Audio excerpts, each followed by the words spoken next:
আপনার আজকের সিদ্ধান্তই এক মুহূর্তে আপনার কালকের ভাগ্য রূপান্তরিত করতে পারে। তাই সিদ্ধান্ত আপনি বুদ্ধির সাথে নেবেন। বুদ্ধি এবং বিবেক দুইটাকে আলাদা করে ফেলবেন। কখনোই এক করা যাবে না। আবার আবেগকেও এক করা যাবে না। আবেগ নিয়ন্ত্রণে রাখার চেষ্টা করবেন। যারা বলে, বিশেষ করে আমাকে বলে, কি ব্যাপার আপনার আবেগ নাই নাকি? না ভাই, আমার আবেগ নাই। কারণ আবেগ দিয়ে জীবন চলে না। এত আবেগ দিয়ে কি হবে যদি আপনার বিবেক কাজ না করে? সুতরাং আবেগ থেকে দূরে থাকুন, বুদ্ধিকে কাজে লাগান, দেখবেন ঠিক সফল হতে পারবেন। সব সময় আবেগ দিয়ে জীবন চলে না। তো আজকে আমি মজাদার একটা পাকোড়া বানাচ্ছি। এই পাকোড়াটা সবাই বানায় কম বেশি।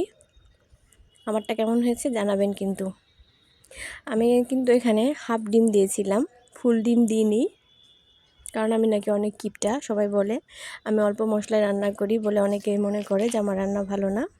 কিন্তু যারা খাবে তারা অবশ্যই বুঝতে পারবে ভালো কতটুকু।